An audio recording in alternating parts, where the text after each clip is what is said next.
Well, 1967 was a pivotal year in both in the war in Vietnam itself, but especially in the response to it in the United States. Up to this time, 1965, 1966, the response to the war in Vietnam that was calling attention to its cruelty and something that should not be happening, and that our young men should not be being drafted to fight in it, was coming primarily from students. It was their generation that was being sent to fight. They were being sent to fight. And the war itself was showing itself to be something that was not doing good things for the people of Indochina either.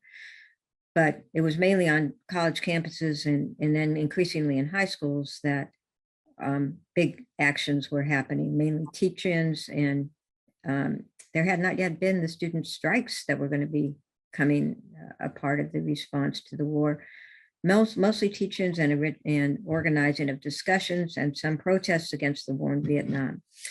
However, by the end of 1966, when a march had been called by the National Coordinating Committee to End the War in Vietnam, 2 marches against the war for April 15th, one in New York City and one in San Francisco, things were changing quickly. And I think the news reports about US soldiers being killed in Vietnam as part of the war were hitting the news and people were responding. But the biggest change, in my opinion, came when Martin Luther King entered the battle against the war. And he did so against the advice of other ministers in the Black community who thought it would be wrong to take on the US government because the government could be an ally of the civil rights movement. King gave an absolutely brilliant and impassioned and very thoughtful, one of the best speeches, I think, in American history. It's been thought of that way at Riverside Church.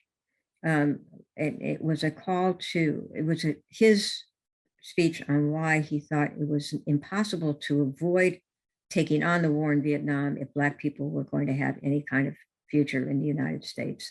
And if people of conscience had conscience, because the war was so obviously wrong. So that speech is something that I think for a while it was being taught in schools. I don't know if it still is. I certainly hope so, because it's relevant today.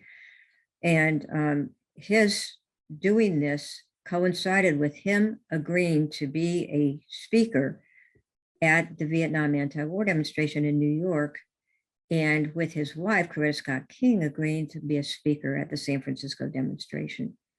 And between those 2 demonstrations, people were being invited from all over the United States to come together in solidarity on behalf of bringing our troops home and against the war against the Vietnamese people. So I quit school to be a part of this. I was a senior at San Francisco State College. Other things had been going on in my life, but it was clear that this was something big. When I was asked to be the West Coast executive director of the Spring Mobilization Committee, which is the coalition that had come together to build these demonstrations on both coasts. And in addition to Coretta Scott King agreeing to come to San Francisco, Dr. King sent Jim Bevel to San Francisco to work with our committee to help make the demonstration happen. Jim Bevel is the aide to Dr. King, who was responsible for the Birmingham, Alabama youth uprising that is featured in a marvelous film about the students in Birmingham taking on racism in that town and being sent to jail, and revitalizing, excuse me, the civil rights movement in Birmingham at that time. And that was not long before it was 2 years before we were doing what we were doing with Vietnam. So it was a wholehearted endorsement that Dr. King gave to this, and that made all the difference in the world. I can tell you, as an organizer in approaching churches, in approaching unions, in approaching all kinds of organizations and asking for their support to the demonstration. And it happened. It happened big. And so on April 15th itself, we didn't realize how big it had happened until 100,000 people showed up, or more than that, in New York City to march against the war in Vietnam and at the rally there.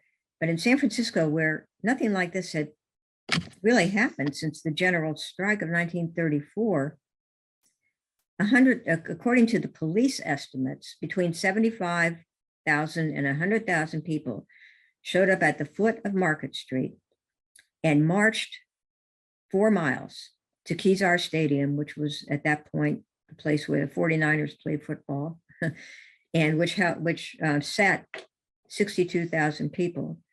And they marched and started to fill the stadiums for a rally until every seat was taken, and still tens of thousands were outside of the stadium having gatherings of going to tables and not being able to get inside, listening to what was going on inside over loudspeakers. It was a gathering of a very expanded tribe. The students were there. People had come from up and down the West Coast, all the way from Vancouver down to San Diego, and on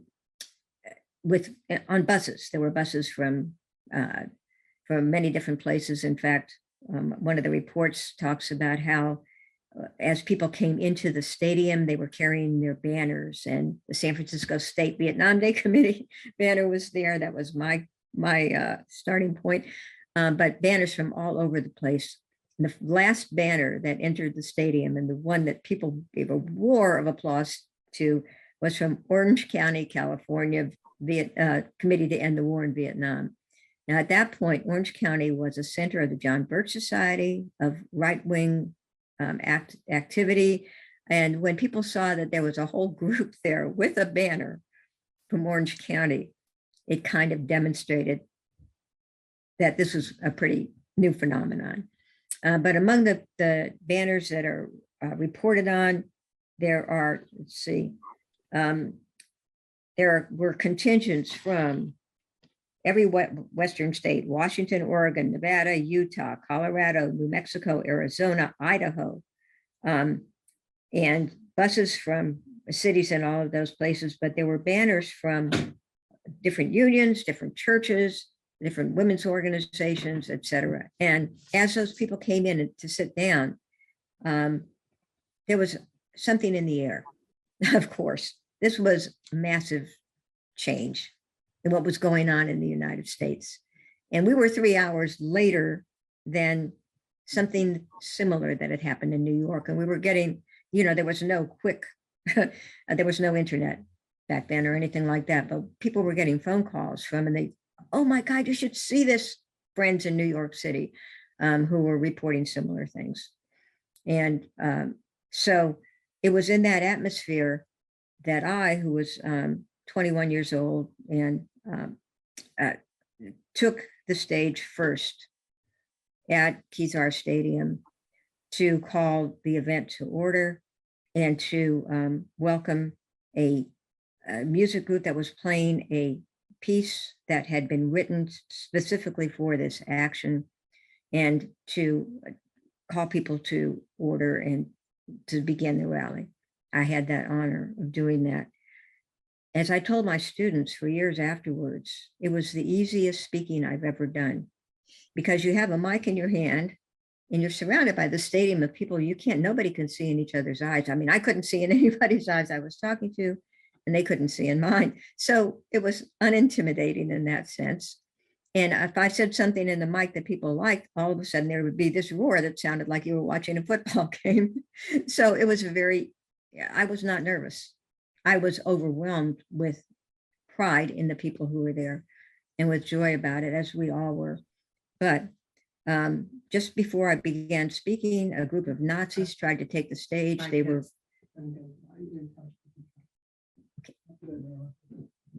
repelled easily by the people standing around the stage. And then I began, and this is what